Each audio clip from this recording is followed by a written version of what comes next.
The Indian stock markets have continuously gained strength and momentum. Hence, nobody wants to miss out on the opportunity of investing in them and gaining big, not even NRIs. But as an NRI, if you're thinking you cannot be a part of Indian stock market growth, then you're wrong. Remember, you guys asked us to make a detailed video on how NRIs can invest in stocks, bonds, and other financial instruments through PIS and non-PIS accounts. So here we are.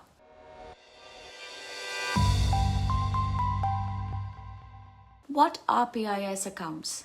Let's start with PIS accounts. The Portfolio Investment Scheme, or PIS, is a service offered by the Reserve Bank of India. It allows non-resident Indians and persons of Indian origin, or PIOs, to invest in stocks and bonds of Indian companies that are listed on the Indian stock exchanges.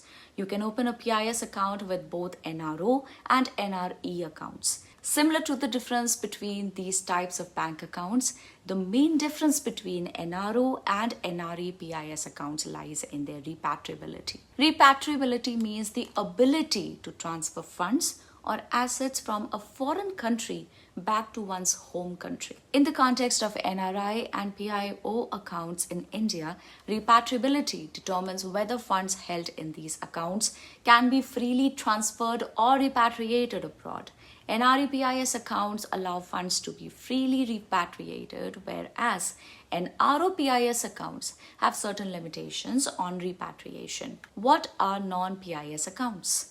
Let's move on to understand non-PIS accounts now. Non-PIS accounts allow NRIs and PIOs to invest in specific financial instruments in India without needing to use the PIS system. Unlike PIS accounts, non-PIS accounts do not have to report their investments to the RBI. If you opt for an NRO non-PIS account, then you can buy and hold equity shares, preference shares, bonds, convertible debentures, and warrants. The NRI non-PIS account allows you to invest your foreign earnings in India. However, you cannot invest in stocks with this account, but you can manage earnings from the sale of stocks acquired through initial public offerings, employee stock ownership plans or ESOPs, or received as gifts. Advantages of NRI PIS accounts.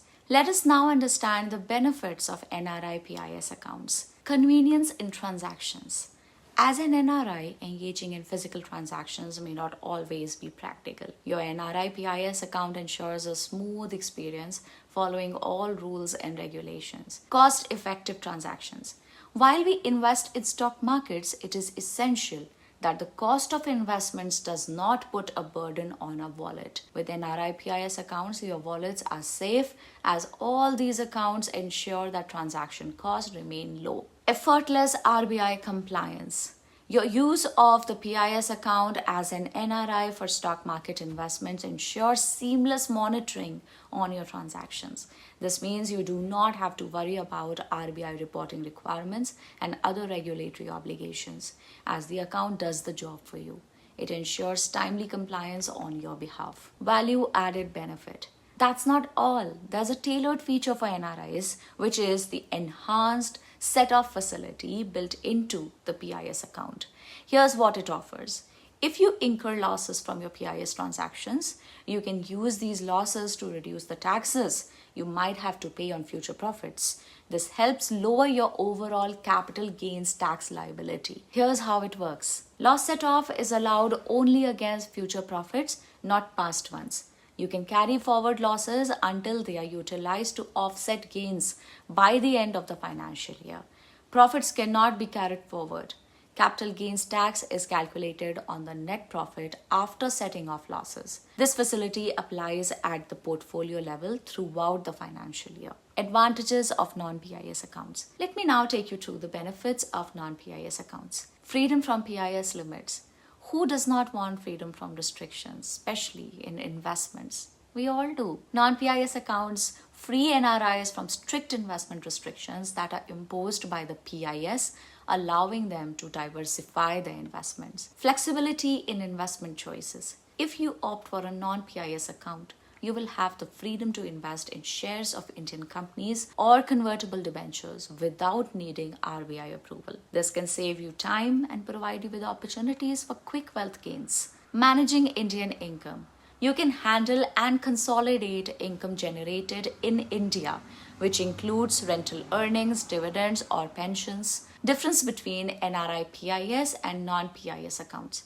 Now, I will quickly highlight the key differences between both the accounts for you. For PIS, you need NRI savings accounts, but for non-PIS, you need an NRO savings account. PIS allows you to buy and sell equity shares on a repatriation basis. Non-PIS, on the other hand, buys and sells financial securities and mutual funds on a non-repatriation basis. A PIS account requires a permission letter from RBI via a partner bank. Non-PIS does not require any such thing. PIS accounts are exclusively for shares traded on Indian stock exchanges. Non-PIS is for shares, equity futures and options, currency, commodities, and mutual funds. In PIS accounts, there are investment restrictions.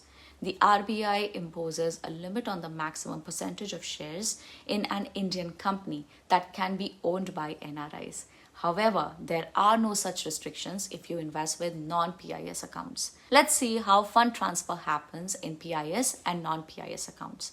Funds from the bank need to be transferred to the PIS account for investment purposes before they can be accessed in the trading account. This transfer process usually takes up to 1 working day. With non-PIS accounts, you can directly transfer funds from an NRO account to a trading account using net banking. While making any investment, cost is an important factor that you must consider. For PIS accounts, banks charge up to 300 rupees per contract note per day of trading. Additional annual maintenance charge of up to 1500 rupees per year can be charged. For non-PIS accounts, the brokerage fee can range from 0.1% to 1% of the transaction amount, or it may be a flat fee of 100 rupees, whichever amount is lower. The actual fee charge can vary depending on the broker's policies and fee structure. You cannot invest directly in mutual funds through PIS accounts, but with non-PIS accounts, you can. Now, what about shares bought with resident status? In PIS accounts, stocks bought when you were a resident must be sold. To purchase shares, a new demat account must be opened under non-repatriable status. Shares bought with Indian residential status can be managed through a non-PIS account. PIS versus non-PIS accounts. Which one should an NRI choose? Now that you know the key differences between a PIS account and a non-PIS account, are you confused about which account you should choose? Then let me help you get rid of the confusion. PIS imposes limitations like higher fees, less flexibility, and restricted transactions. In contrast, non-PIS accounts allow repatriation of up to $1 million per financial year after accounting for taxes and other regulations. Additionally, opening a demat account for non-PIS transactions involves offline procedures and has its own set of challenges, which you as an NRI may find inconvenient. NRIs can select PIS account if they plan to invest their foreign earnings actively in the Indian stock market by buying and selling shares or convertible debentures. PIS is mandatory. PIS provides a structured framework for compliance and reporting of transactions to the RBI. This helps in maintaining transparency and adhering to regulatory requirements. Under PIS, NRIs can invest up to 5% of the paid-up capital of an Indian company, and the aggregate limit can be raised to 24% by the company's resolution. This is beneficial for those looking to make significant investments. NRIs can choose non-PIS account if they want to invest income earned in India and or prefer to invest in Indian financial instruments on a non-repatriable basis. For investments in mutual funds, IPOs, and other financial instruments that do not require secondary market transactions, the non-PIS route is sufficient and more convenient. Non-PIS accounts allow NRIs to invest in India without the need for a designated PIS account. This is easier to manage and requires less paperwork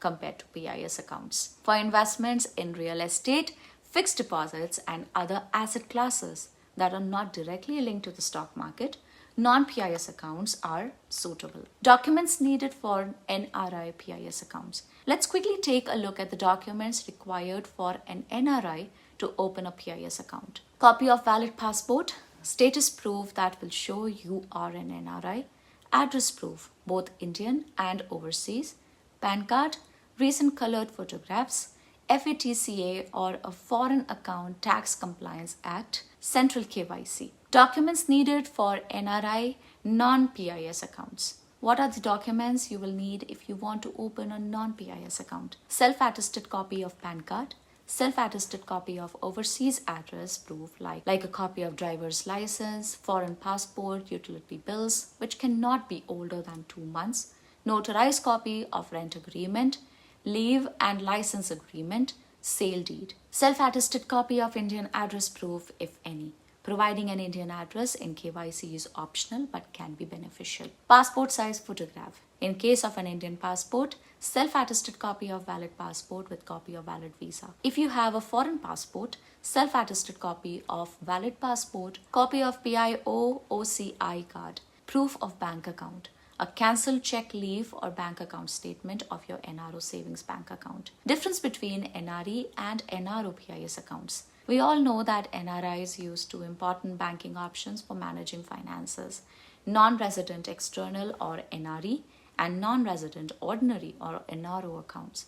Let's find out the difference between NRI PIS and NRO PIS accounts. Funds in an NRI PIS account can be freely transferred or repatriated to the foreign country of the NRI without many restrictions. Funds in an NRO PIS account can also be repatriated, but with certain limitations and conditions set by the Reserve Bank of India, that is RBI, which might involve more paperwork or approvals. Difference between NRI and NRO non-PIS accounts. The origin of deposits for NRI has to be foreign income only. For NRO, it can be both Indian and foreign income. Interest earned is tax-free in India for NRI accounts, while interest is taxable and subject to TDS in NRO accounts. The principal and interest can be fully repatriated with NRI accounts. Principal is repatriable up to a limit, and there are restrictions in the case of NRI accounts. NRI is mainly for foreign income, and NRO, on the other hand, is mainly for Indian income. Now, before I wrap up, let's quickly recap everything that we did today. The Portfolio Investment Scheme or PIS is a service offered by the Reserve Bank of India. It allows NRIs to invest in stocks and bonds of Indian companies that are listed on the Indian stock exchanges. You can open a PIS account with both NRO and NRI accounts. Non-PIS accounts allow NRIs to invest in specific financial instruments in India. Unlike PIS accounts, non-PIS accounts do not have to report their investments to the RBI. In PIS accounts, there are investment restrictions. The RBI imposes a limit on the maximum percentage of shares in an Indian company that can be owned by NRIs. However, there are no such restrictions if you invest with non-PIS accounts. PIS accounts can be repatriable, but non-PIS accounts are not. PIS accounts are exclusively for shares traded on Indian stock exchanges. Non-PIS is for shares, equity futures and options, currency, commodities, and mutual funds. That's all for today. Hope now you have all the information related to NRI, PIS, and non-PIS accounts. But if you have more questions, feel free to drop them in the comments below. And before you go, please note that this video is for educational purposes only. Any information mentioned in this video is not an endorsement or investment advice. If you found this video helpful, do not forget to hit like and subscribe to Groww NRI. I'll see you in the next video. Take care. Bye-bye.